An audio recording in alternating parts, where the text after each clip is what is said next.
This is the church. This is the steeple. Open the doors. See all the people. Hey, anyone else learn that as a young child?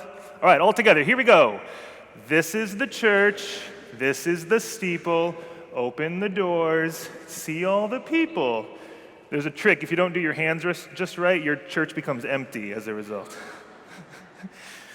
We're going to come back to that in a minute, but I just wanted to make sure we were all on the same page with my childhood favorites. We're going to start today with the history of driver's education. 1934. That's when driver's ed began.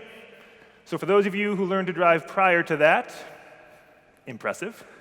But 1934, Amos Neihardt was a professor at Penn State, and he developed the first curriculum in America for what we now know as driver's education. Now, you just do some math here. 1934, cars started happening right at the beginning of the 1900s. 1901 is the first modern automobile by Mercedes. 1908, Henry Ford put together his Model T, and in the time that followed, cars became a thing people wanted. And as they got them, we began to realize they were dangerous. So they put some regulations, some safety approaches, some ways of thinking about this dangerous thing, and that's where Amos Neihardt came in. 1934. Now, 1939, an innovation in driver's education. The second steering wheel. Maybe you remember this. I don't know about you, when I had driver's ed, it was just a second brake. Basically, the instructor had the ability from the passenger seat to course correct as needed. Now, I was talking with one of our members this morning, Miss R. Carolyn Witherspoon, who is joining us every single Sunday here in worship. And by the way, she's turning 95 on Wednesday. Happy birthday.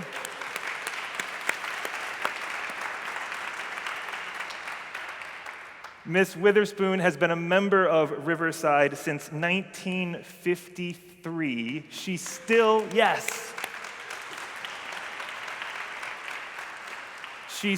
has her letter she received upon joining. I told her, now we give out coffee mugs too. I'll see if I can find you one. Now, Miss Witherspoon still drives her car from New Jersey every Sunday to come to worship.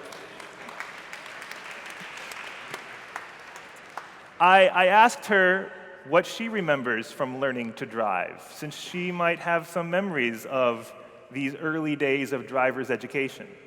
Now, she said she didn't have driver's education when she was a teenager. Her family didn't have a car. Who could have a car at that time? Only a very select few. Now, but later she did learn to drive, and her husband taught her. And one night, her husband was out teaching her to drive. Miss Witherspoon was behind the wheel, and she got pulled over. The police officer came up and said, "Excuse me, do you know why I'm pulling you over?" She was going too slow. Now, when I took driver's ed, I needed that instructor next to me, providing the gentle nudge to the brake, the tightened gasp of breath as I was parallel parking. Sometimes you need someone, whether it's the person teaching you to drive, even if you're going too slow, whether it's that driver's ed instructor, to bring you back on track.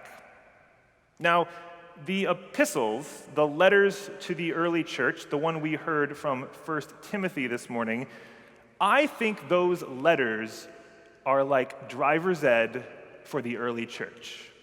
The church got its start, it did a thing, no one really knew where this was going, we just gave them the keys and they hit the road.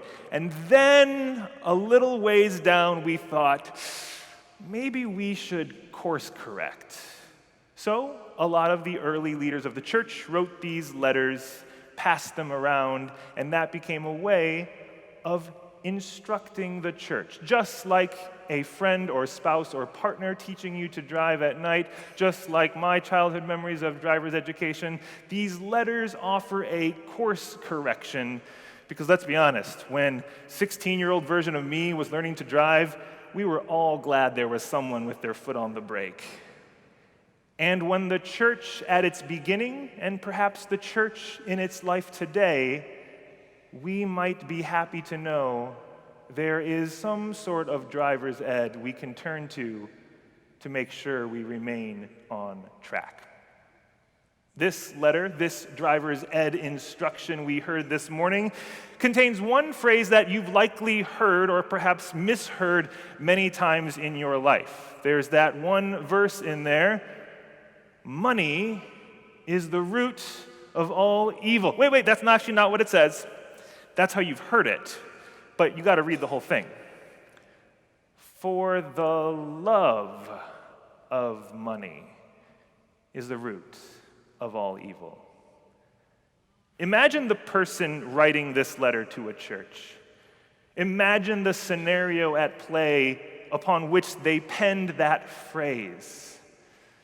Okay, church, someone's got to pump those brakes. For the love of what? It's easy in any community or for any individual to find ourselves misaligned. For the love of money, for the love of power, for the love of greed, for the love of control, for the love of budget meetings, for the love of the building, for the love of the endowments, for the love of doing things the way we've always done them. Well, when we start placing our love on that, I think we have misaligned what it means to be the church.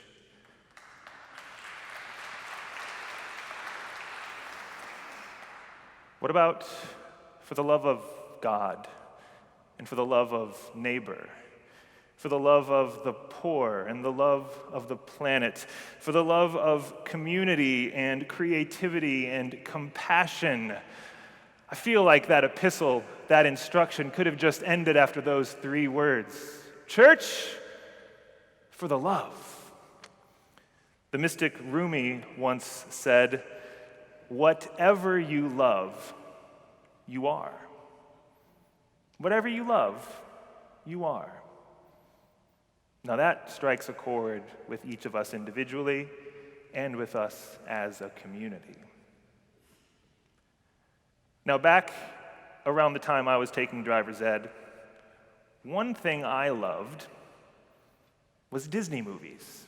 Yeah, of course, natural transition in the sermon there, perfect. Disney movies, specifically The Lion King. Now, I've never seen it on Broadway.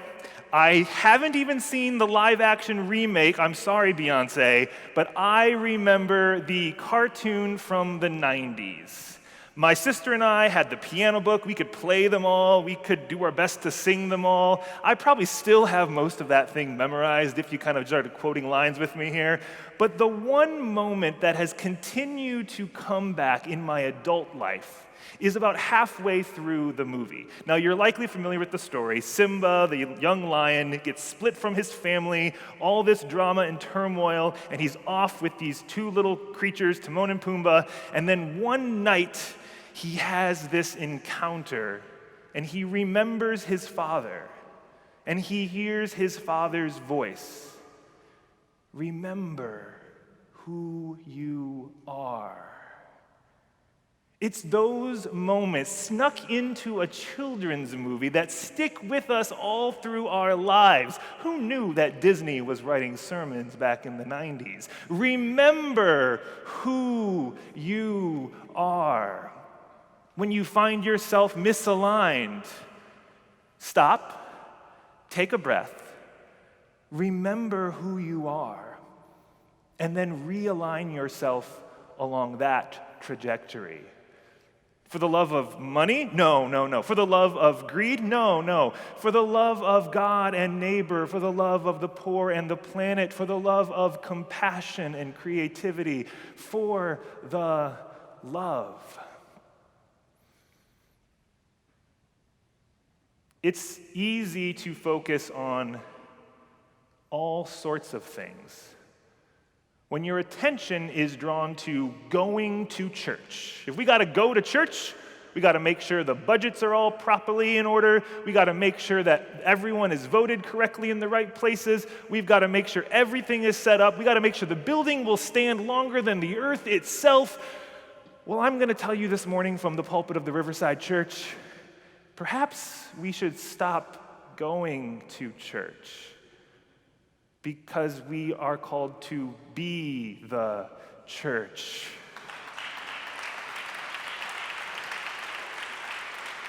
We can spend so many hours on email, in meetings, more email after the meeting, coordinating all the details that are involved in going to church, and we completely miss the point on what it could mean to be the church for the love. William Temple, the Archbishop of Canterbury in the 40s, once said that the church is the only organization that exists for the benefit of its non-members. We don't exist for ourselves. We exist for the world.